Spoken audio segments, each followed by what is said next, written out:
आगे बढ़ते हैं। एक बहुत ही इंपॉर्टेंट कंसेप्ट, बहुत ही ज्यादा कंफ्यूजन वाला पार्ट जो अब आपके सामने लिखा है कि भाई जो है कंपोजिट नंबर क्या होते हैं और प्राइम नंबर क्या होते हैं। तो चलिए हम डिस्कस करते हैं पहले, फिर इसको हम देख लेंगे। सबसे पहले मेरी बात बहुत ध्यान से सुनिए, क्योंकि ये बहुत ही कंफ्यूजन वाला पार्ट है, हर एक बच्चा इसमें उलझ जाता है, कहीं ना कहीं क्वेश्चन जब सामने आता है तो गलती हो ही जाती है। तो देखिए सुनिएगा, बहुत ध्यान से सुनिएगा कि प्राइम नंबर्स क्या होते हैं। ये जो है अभाज्य संख्याएं क्या होती हैं। तो हमने बचपन में पढ़ा है कि ऐसी संख्याएं जिनमें किसी का भाग ना जाए, जो किसी से भी डिविजिबल ना हो, वो जो है अभाज्य संख्याएं कहलाती हैं, मतलब प्राइम नंबर्स कहलाते हैं।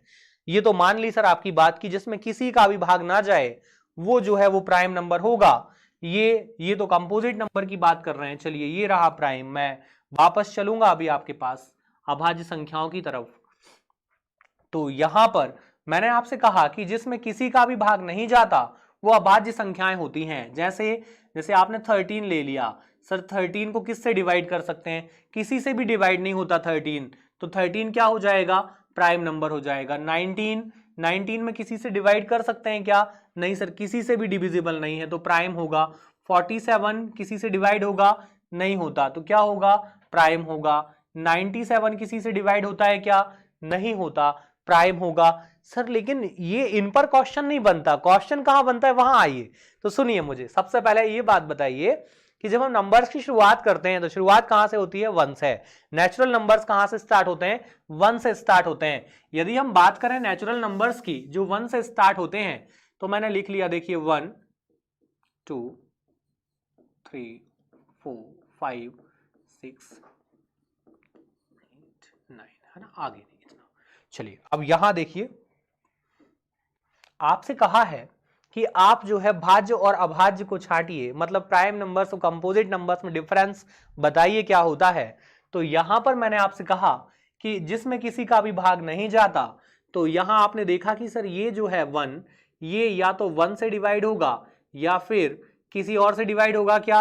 नहीं। अब आप ऐसा मत सोचना कि 0 से डिवाइड हो जाएगा। भाई कोई भी नंबर, यदि हम नंबर को डिवाइड करते हैं किससे? 0 से, तो आंसर आता है इन्फिनिटी। क्या आता है? अनंत। और यदि हम 0 को डिवाइड करते हैं किसी नंबर से, तो आंसर आता है 0। ठीक है ना? तो ये कहानी अलग है, इसको इसमें मर्ज नहीं करनी है। ठीक है ना? नंबर डिवाइड बाय 0, आंसर क्या आएगा? इन्फिनिटी।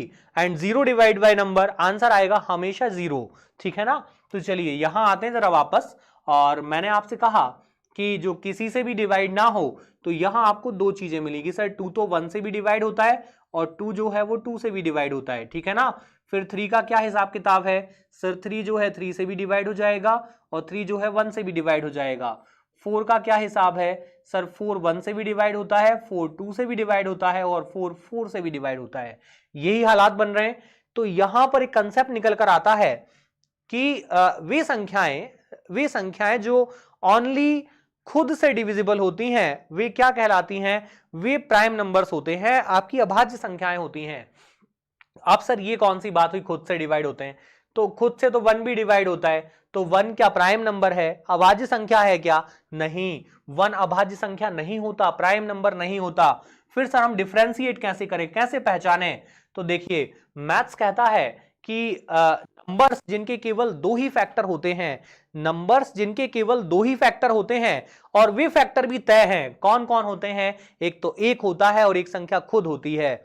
वे संख्याएं जिनके केवल 2 ही फैक्टर होते हैं और 2 फैक्टर भी तय हैं कि पहला फैक्टर जो होगा वो 1 होगा और दूसरा फैक्टर जो है वो संख्या खुद होगी।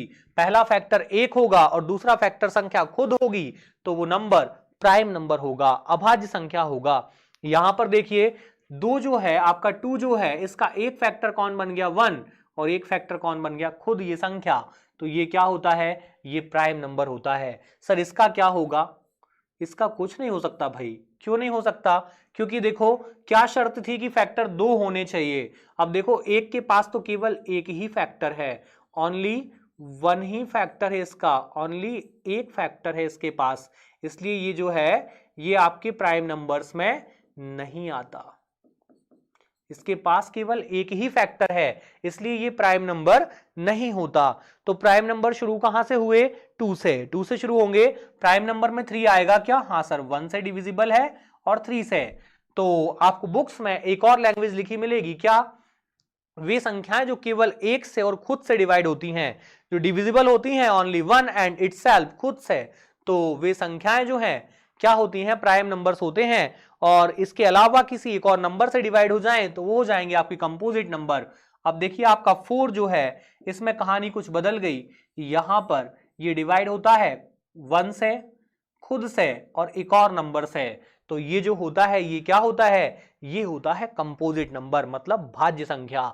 तो आपसे क्वेश्चन पूछा जाता है कि स्मॉलेस्ट प्राइम नंबर कौन है? तो देखिए स्मॉलेस्ट प्राइम नंबर हमेशा कौन होता है? 2। ये क्या है? ये है smallest prime number. Smallest prime number कौन होता है? तो स्मॉलेस्ट प्राइम नंबर 2 होता है, 1 नहीं होता, 1 प्राइम नहीं होता, ठीक है ना। फिर सर कंपोजिट होता है क्या? कंपोजिट भी नहीं होता। क्यों नहीं होता? क्योंकि प्राइम नंबर होने के लिए 2 फैक्टर होने चाहिए और कंपोजिट होने के लिए कम से कम 3 फैक्टर होने चाहिए, और यहां पर तो इसके पास एक ही फैक्टर है। और एक फैक्टर वाला नंबर कैसे कंपोजिट हो सकता है भाई? 2 फैक्टर होंगे तब तो प्राइम होगा और 3 फैक्टर होंगे तब कंपोजिट होगा। तो फैक्टर ही एक है तो कैसे कंपोजिट में लेकर जाओगे? पॉसिबल ही नहीं है, नहीं हो पाएगा ना, नहीं होगा। तो सबसे पहले बात की जाए 2 क्या होता है? 2 होता है स्मॉलेस्ट प्राइम नंबर। और एक और चीज मैं आपको बता दूं कि केवल और इकलौता और एकमात्र इवन नंबर जो प्राइम होता है कौन होता है? 2 होता है। 2 ही एकमात्र ऐसा इवन नंबर है जो प्राइम होता है। 2 के अलावा कोई भी इवन नंबर प्राइम नहीं होता। केवल और केवल 2 इकलौता ऐसा नंबर है, इकलौता ऐसा इवन नंबर है जो प्राइम होता है। सर बाकी सारे ऑड नंबर्स ही प्राइम होते हैं, इवन नंबर प्राइम नहीं होता। देखिए ये सारे ऑड नंबर हैं, ऑड है ना, तो सारे ऑड नंबर ही प्राइम होते हैं। केवल इकलौता एकमात्र इवन नंबर कौन? 2 ही है जो क्या होता है? प्राइम होता है। फिर सर और क्या क्वेश्चन बनता है? और क्वेश्चन सेकंड में आपके सामने लिखता हूं कि सेकंड और इंपॉर्टेंट क्वेश्चन, यदि मैं ऐसा बोल दूं कि स्मॉलेस्ट ऑड प्राइम नंबर, तो आंसर अब 2 नहीं होगा। क्या बोल दिया इसने? स्मॉलेस्ट होना चाहिए, ऑड होना चाहिए और प्राइम होना चाहिए। तो भाई स्मॉलेस्ट हो गया 3, ऑड भी है और प्राइम भी है। सर 1 को क्यों नहीं लिया? अरे 1 ऑड तो था लेकिन प्राइम नहीं था ना। प्राइम कहां होता है? 1 नहीं होता ना। तो 1 जो है ऑड तो होता है लेकिन प्राइम नहीं होता। कैसा होता है? केवल ऑड नंबर है, प्राइम नंबर नहीं है। तो स्मॉलेस्ट ऑड प्राइम नंबर कौन होता है? 3 होता है। चले आगे, चलिए अब यहां पर देखिए हाईलाइट भी किया है मैंने कि सबसे छोटी अभाज्य संख्या कौन है? 2 होती है। स्मॉलेस्ट प्राइम नंबर कौन होता है? 2 होता है। और ये क्वेश्चन आप बहुत अच्छे से ध्यान रखिएगा क्योंकि बहुत बार मैं बोलूं तो मोर देन 50 टाइम्स ये क्वेश्चन एग्जाम में आ चुका है। क्या कि स्मॉलेस्ट, ये बहुत ही इंपॉर्टेंट है कि स्मॉलेस्ट प्राइम नंबर कौन होता है। और आपको फर्स्ट ऑप्शन हमेशा लिखा मिलेगा 1, लेकिन आपको याद रखना ये बहुत ही इंपॉर्टेंट डेटा है कि जो है स्मॉलेस्ट प्राइम नंबर कौन होता है? 2 होता है। And smallest odd prime number कौन होता है? 3 होता है। स्मॉलेस्ट ऑड प्राइम नंबर कौन है? 3 है, ठीक है ना। तो ये दोनों ही पॉइंट हमें याद रखने हैं। स्मॉलेस्ट ऑड प्राइम नंबर, ठीक है ना, कौन होता है? 3। चलिए चलें आगे। अच्छा एक चीज मैं आपको याद दिलाऊं कि यहां पर कई बार क्वेश्चंस बनते हैं कि आपसे पूछा जाता है कि कितने प्राइम नंबर्स होंगे? 1 to 20, 1 to 50, 1 to 100, 50 to 100, 1 to 70। तो भाई ये हम काउंट करने के लिए कोई रूल नहीं होता, कोई रूल नहीं होता जिससे हम पहचान पाए कि ये प्राइम नंबर है। और जब हम एग्जामिनेशन हॉल में होते हैं तो प्रेशर होता है, हम काउंट नहीं कर पाते। क्यों नहीं कर पाते? सर आसान तो है भाई, जब आप प्राइम नंबर गिनोगे ना तो 1 को भी गिन जाओगे, 1 भी आपको प्राइम दिखेगा एग्जाम में। इसलिए आप क्या करना, थोड़ा सा याद रखने की कोशिश करते हैं कि 1 to 25 कितने नंबर्स होते हैं, 9 होते हैं। देन 25 to 50 कितने होते हैं, 6 होते हैं। देन 50 to 100 कितने होते हैं, 10 होते हैं। और 1 to 100 कितने होते हैं, 25 होते हैं। तो कोशिश करें कि हम ये नंबर्स को याद रख पाए कि 1 to 25 कितने नंबर्स हैं प्राइम, 9 है। और 25 to 50 कितने हैं, 6 हैं। और 50 to 100 कितने हैं, 10 हैं। और सबको आप ऐड कर दो तो 1 to 100 कितने होते हैं, 25 होते हैं। चलिए चलें जरा आगे। एक पार्ट जो हमारा ये हमने अभी स्किप किया था, वापस आता हूं मैं। क्यों किया था, क्योंकि इसके पहले उसको पढ़ना ज्यादा अच्छा होता है। चलिए क्या कह रहा है कि कंपोजिट नंबर क्या होते हैं। तो अभी हमने डिस्कस किया कि जिसके कम से कम कितने फैक्टर होने चाहिए, 3 फैक्टर तो होने ही चाहिए। तो देखिए यहां पर बात कर रहे हैं हम 4 की, तो 4 के जब हम फैक्टर निकालेंगे तो 4 के फैक्टर क्या बनेंगे, 2, 2 और 1। क्या फैक्टर बन गए, फैक्टर बन गए सर 2 इंटू 2 इंटू 1। मतलब 4 जो है 4 से भी डिवाइड हो जाएगा, 2 से भी हो जाएगा और 1 से भी हो जाएगा। तो 4 के कम से कम 3 फैक्टर पॉसिबल हैं, इसलिए इसको क्या बोल रहे हैं हम, कंपोजिट नंबर। चलेगा। देखिए 6 किस किस से डिवाइड हो सकता है, सर खुद से हो जाएगा, 1 से हो जाएगा, 2 से हो जाएगा, 3 से हो जाएगा ना। तो कहां जाएगा, कंपोजिट में। 9 पर कुछ डाउट है क्या, अरे भाई 9 1 से डिवाइड होता है, 9 खुद से डिवाइड होता है और 9 3 से डिवाइड होता है। तो क्या हो जाएगा, कंपोजिट होगा। हाँ ऑड है ये बात अलग है, कोई विषम होता है ये चीज अलग है, लेकिन कंपोजिट है, प्राइम नहीं है। चलिए चले आगे देखा जाए। नेक्स्ट देखते हैं, ठीक है ना। ये डिस्कशन हमारा हो गया था, चलते हैं आगे।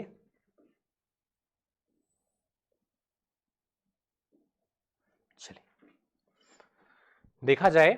अब यहां पर एक नया नाम आपके सामने आता है कि क्रमागत संख्याएं जो हैं, कॉन्सेक्यूटिव नंबर, ये क्या होते हैं।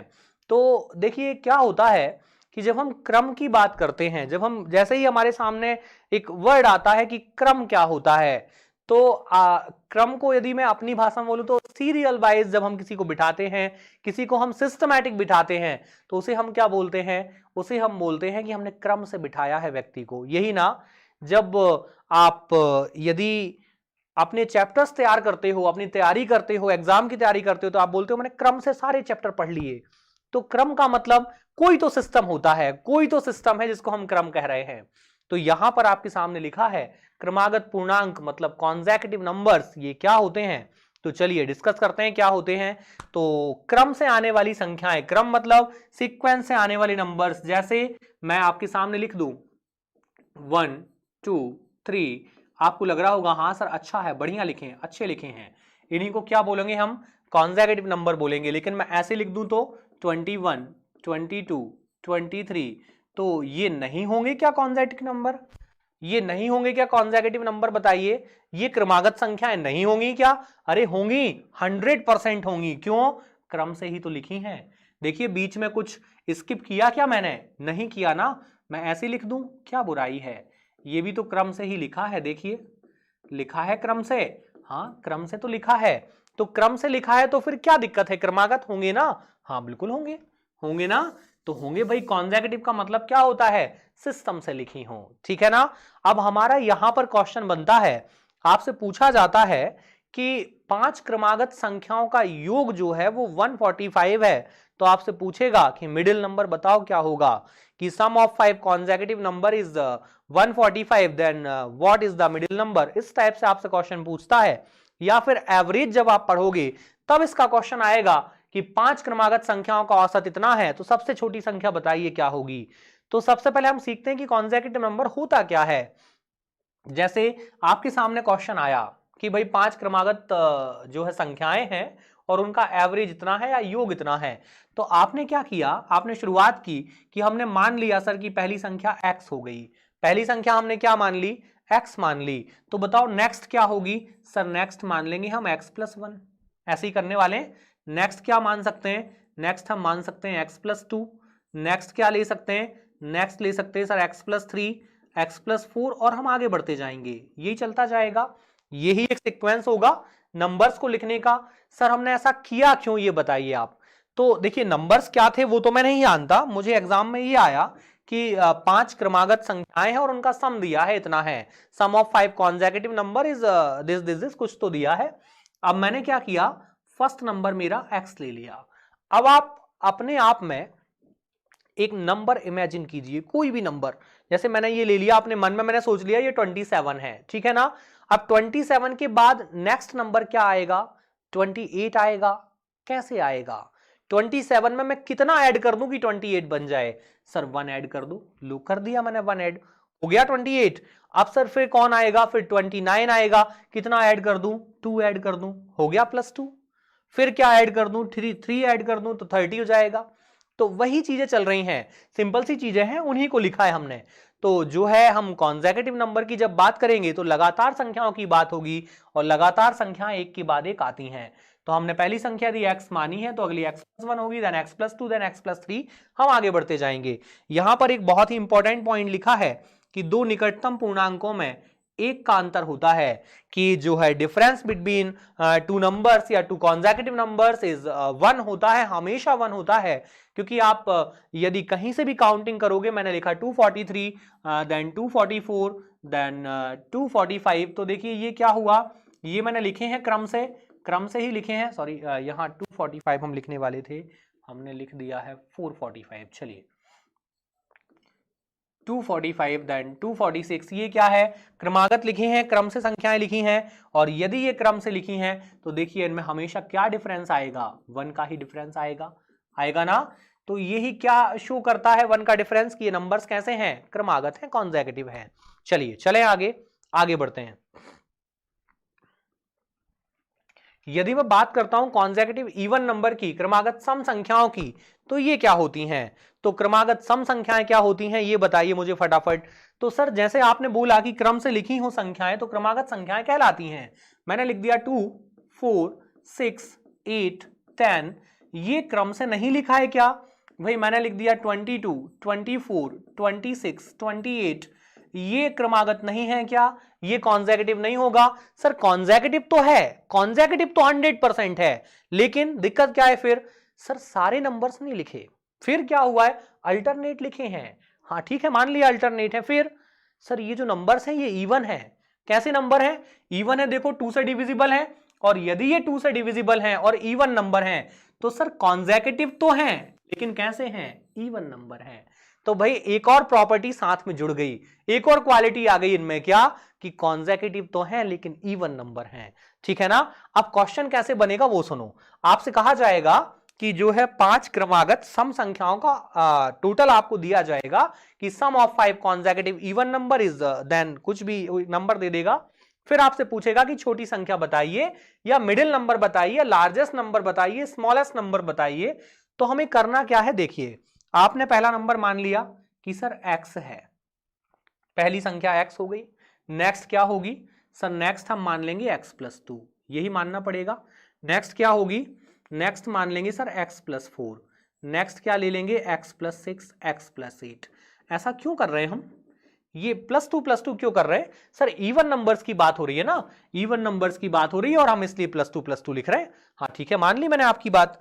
तो आप जरा चेक कर लो इसको कैसे, सर पहला नंबर हमने x माना, मैंने आपसे कहा कि आप अपने मन में एक नंबर एज्यूम कर लो, आप एक इवन नंबर एज्यूम करो। सर मैंने 10 ले लिया, मैंने 10 मान लिया, ये मेरी संख्या 10 है, 10 में मैं कितना ऐड कर दूं कि नेक्स्ट इवन नंबर आ जाए।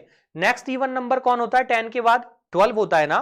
तो बताइए मैं x में कितना ऐड कर दूं, सर 2 ऐड कर दीजिए, 12 बन जाएगा, बनेगा ना। तो देखिए मैंने 2 ही ऐड किया है, यही चल रहा है। फिर कौन आएगा, 14 आएगा, कितना ऐड होगा 4, 16 आएगा, कितना ऐड होगा 6, ठीक चल रहा है ना।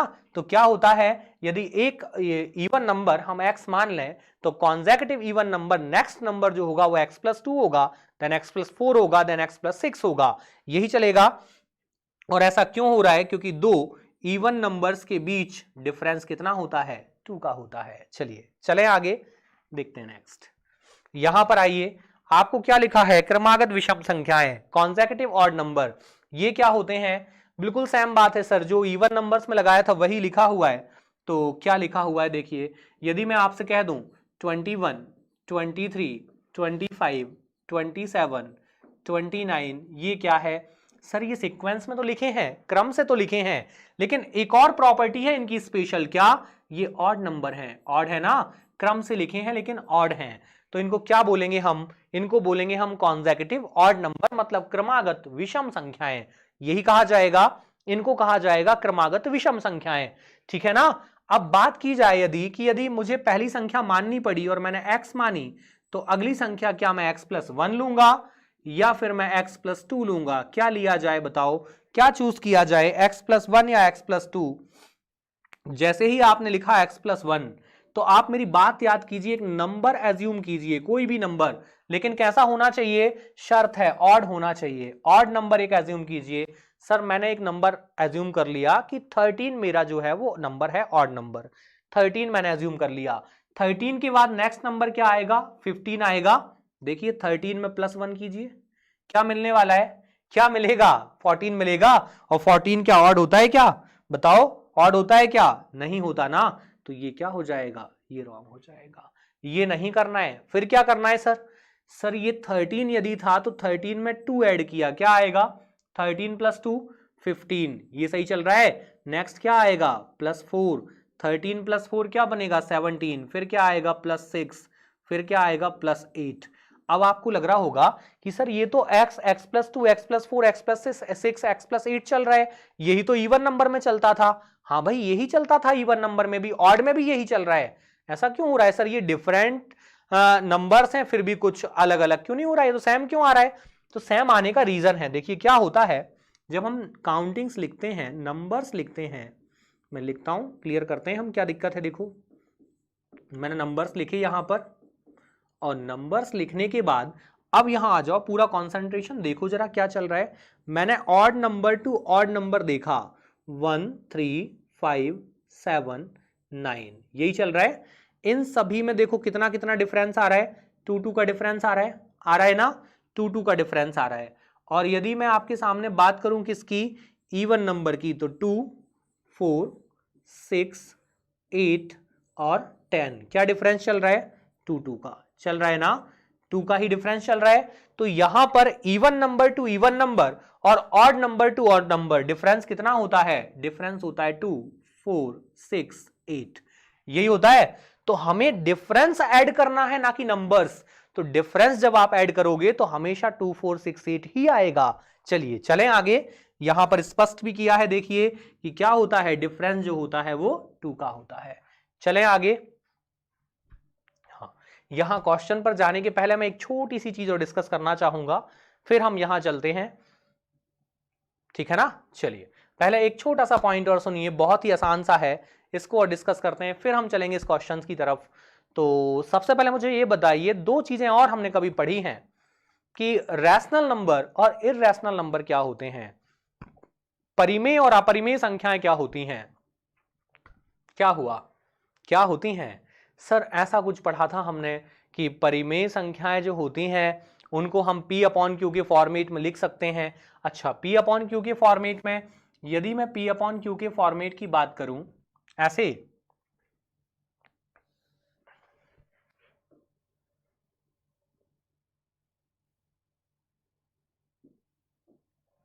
जैसे मैं आपसे बोल दूं कि आप मुझे ये बताइए कि भाई परिमेय संख्याएं क्या होती हैं, परिमेय संख्याएं, रैशनल नंबर, परिमेय संख्याएं क्या हैं, तो आपका जवाब क्या होगा? सर यदि आप बात कर रहे हैं परिमेय संख्याओं की, रैशनल नंबर की, तो रैशनल नंबर होते क्या हैं ये मुझे बताइए। तो आपके दिमाग में आया कि हमने स्कूल में पढ़ा था कि सर जिसको P/Q के फॉर्मेट में लिख पाए और Q is not equals to 0, ऐसा बुक में लिखा होता था, याद आया? तो ये जो होती थी ये परिमेय संख्याएं होती थी, रैशनल नंबर होते थे। तो यहां पर इस चीज को मैं थोड़ा सा आपकी लैंग्वेज में लेकर आऊं, तो सर इसको ऐसा लिख दें, यदि हम अंश मतलब न्यूमरेटर अपॉन हर मतलब डिनोमिनेटर, जिसमें अंश और हर हो, जिसमें न्यूमरेटर हो और डिनोमिनेटर हो, वो क्या कहलाता है? वो कहलाती है परिमेय संख्या। परिमेय संख्या मतलब रैशनल नंबर। जैसे मैंने लिख दिया 5/6, ये क्या है? ये रैशनल नंबर है। मैंने लिखा 1/2, ये क्या है? ये रैशनल नंबर है। मैंने लिखा 1:1/3, ये क्या है? ये रैशनल नंबर है सर, होगा, बिल्कुल होगा। मैंने लिखा 5:1 1/3, ये क्या होगा, ये रैशनल नंबर होगा। मैंने लिखा 16 2/3 रैशनल नंबर होगा। मैंने लिखा 0.5, ये है क्या, हाँ सर होगा। क्यों, क्योंकि इसको हम 5/10 लिख सकते हैं। पॉइंट हटाएंगे तो नीचे क्या आएगा, 10 आएगा, काटोगे तो 1/2, यही होगा। मैंने लिखा 0.25, ये रैशनल नंबर है क्या, हाँ सर होगा। पॉइंट हटा दो, कितना बन जाएगा, ये अपॉन में आ जाएगा आपकी 100 आएगा। तो कैंसिल करेंगे तो क्या मिल जाएगा हमको, कैंसिल किया जाए तो मिल जाएगा 1/4। है रैशनल नंबर, बिल्कुल होगा सर। आप तो ये बताओ होता क्या है। तो देखिए बहुत सिंपल सा कंसेप्ट है। रैशनल नंबर जिस नंबर को हम न्यूमरेटर और डिनोमिनेटर के फॉर्मेट में शो कर पाए वो ही क्या होता है, वो ही रैशनल नंबर होता है। मतलब हम अंश और हर, न्यूमरेटर भी होना चाहिए और डिनोमिनेटर भी होना चाहिए। मैंने लिखा 9, बताओ ये रैशनल है क्या, हाँ सर होता है ना। क्यों, क्योंकि हमने पढ़ा है जिसके अपॉन में कुछ ना हो हम 1 लिख सकते हैं। तो ये हो गया इसका न्यूमरेटर और ये हो गया इसका डिनोमिनेटर, दो दोनों मिल गए तो क्या होगा, ये होगा रैशनल, बिल्कुल होगा। यदि मैं लिख दूं 5, ये रैशनल है क्या, हाँ सर 5/1 लिख सकते हैं, लिखा जा सकता है, लिखा जा सकता है। मैंने लिखा 22/7, ये रैशनल है क्या, ये रैशनल होता है क्या, हाँ सर होगा ना, न्यूमरेटर है और डिनोमिनेटर है, होगा। अब यदि मैं आपसे ये कह दूं कि भाई यदि ये सब ठीक था तो मुझे ये बताओ इर्रेशनल क्या होता है।